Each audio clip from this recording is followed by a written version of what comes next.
So the first thing I really want to do, and like this is my own little startup file, so I already made some adjustments to the workspaces and brushes and the theme also. Like I like to just customize my theme in like some various ways. So I have my general workspace over here, which generally has like a little more like a relatively big 3D viewport and a nice and big outliner, because at some points when I generally work on production files, the outliner tends to become pretty big. So there's going to be a lot of objects and collections, and the deeper your outliner will be, the better. So by default, I think there's just an outliner right over here, which is just way too small for the purposes I need. And then over here, there's a little timeline over here, which I can scale down or up, and then just change the editor as well. I'm also, like, throughout my modeling process, I'm going to have like some custom menus and pie menus. So for example, I made like a little pie menu over here to just like switch between my most used editors. So I can immediately go from the timeline to the dope sheet or any other one. So I can go to the info editor and just have a look over here. This is just my personal setup to speed up my process a bit more. So instead of just going into this menu and switching between editors slowly, I can just do it immediately and seamlessly.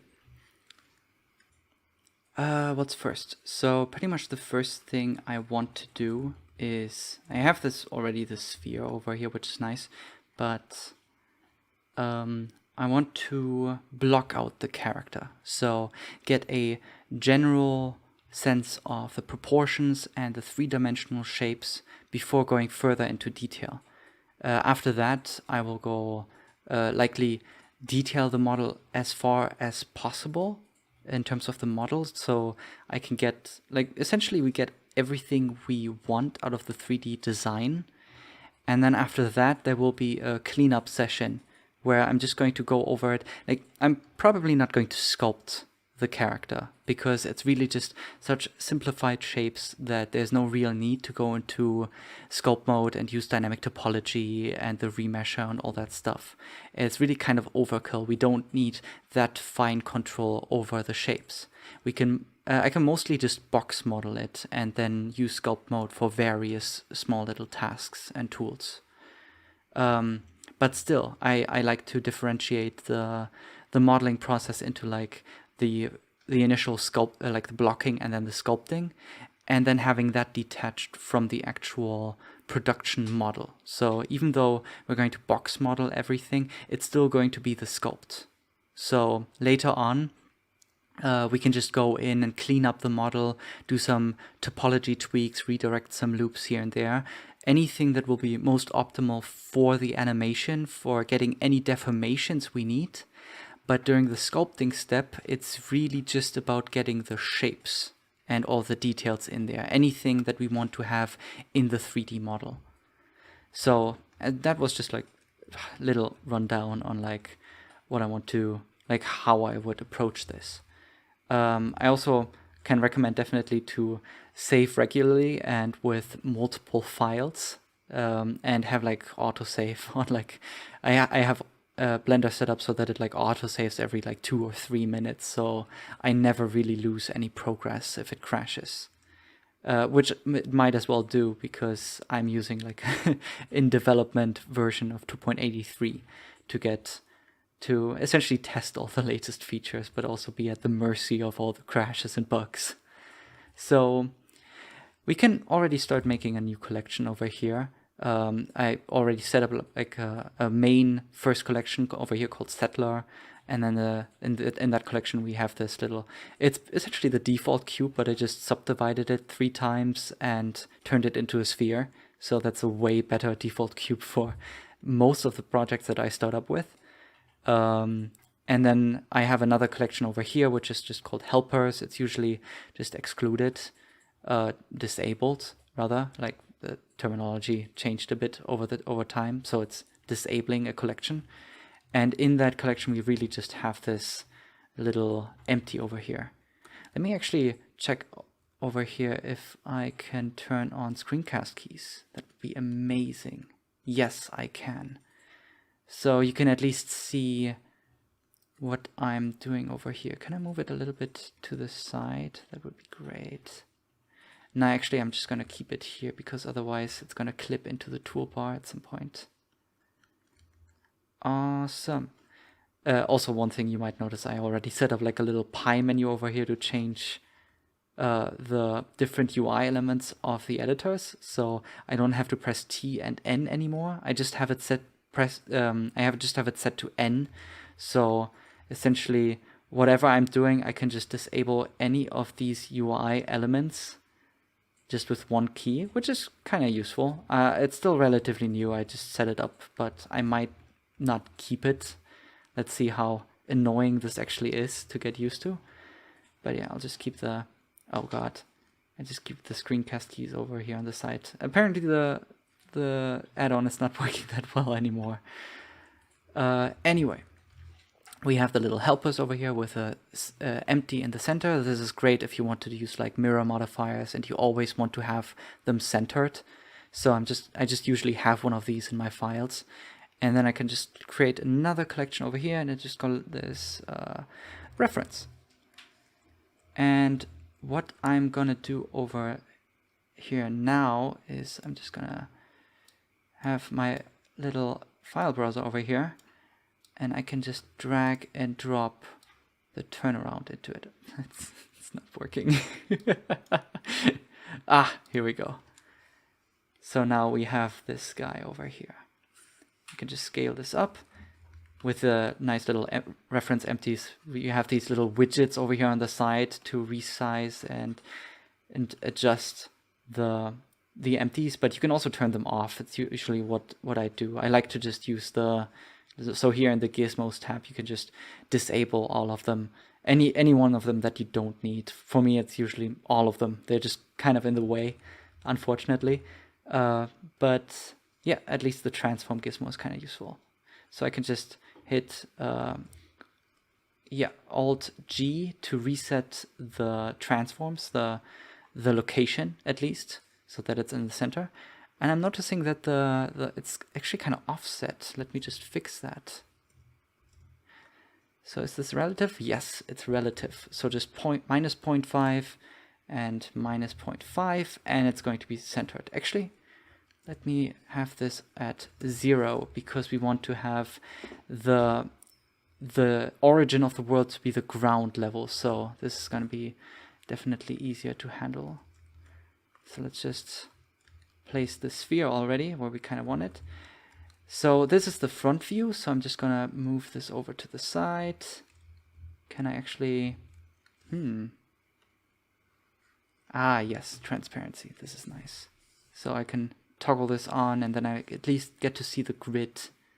This will help a lot for just like centering this guy. Yep, so this is ref front. And then I can just duplicate this. I can set the pivot point to the 3D cursor, so we can just rotate this 90 degrees, other direction, from the top, and then go to the right and move this all the way over here. Actually, another thing that I might point out at this point, right now I'm still using like my own experimental key map where I changed all of the usual modal operators to the tools. So don't like just for context, because otherwise it might be a bit confusing why suddenly the tools are actually constantly swapping around. So that's actually how I'm modeling this right now. So yeah, now I can look from the right and the front, and this is nicely aligned. It doesn't actually matter how deep you place this into. It's just important that the height is the same. I like to kind of like align it like over here with the feet and the body, so this is nicely centered. So, but you could also just align it with the face, I guess. At this point, it doesn't really matter. We can shift around stuff later on again anyway. And yeah, I can just duplicate this again and just rotating this 180 degrees. And actually, there's this nice little feature in here probably.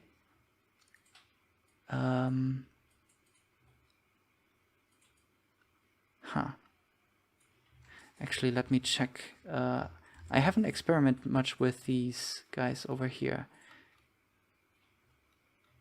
So yes, we can define which side is visible from these reference empties. So we could, by default, it's on both. So if you look at them from both sides, they're going to be visible. You can also change, I guess, the depth.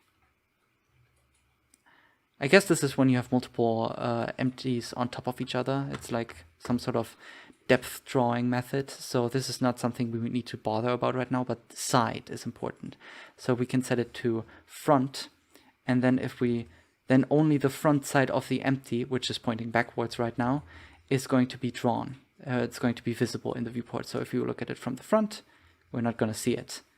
So now I can just like go back out of local view, and we won't see this one. This one can also be set to front. This one can be set to front. So now, yeah. So now we only see the reference that we actually need. So yeah, this is the thing I guess it is, yes. So yeah, it will need to choose between one of them if you're facing towards one of them more than the other. So if you use the depth toggles, you can set one of them to have essentially priority to be in front. So that's nice. But the way it works by default is actually fully okay. So yeah, this is essentially almost good to go. We can set this one to be over here from the back. Perfect. We can still adjust these later on, but I'm just gonna widen the outline over here a little bit. If you look at the outline, actually most visibility toggles are disabled by default because these are the ones that you only really need to use most of the time. It's the I toggle to toggle viewport visibility, and this also works with shortcuts like H and Alt-H and all that stuff. And then there is the little check mark, which lets you disable an entire collection. And this collection then can't just be unhidden with H or Alt-H. So this is just completely disabled. You won't be able to see it. So these two types of visibility toggles are actually kind of nice. Actually, let me, one moment.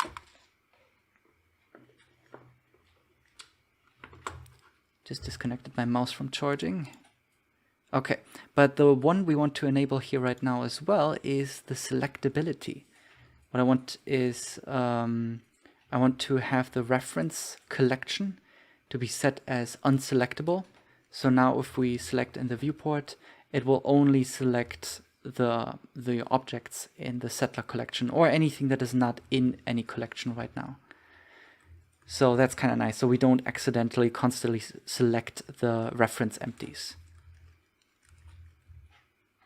So yeah, you can already see the the turntable is a bit off, but that's fine.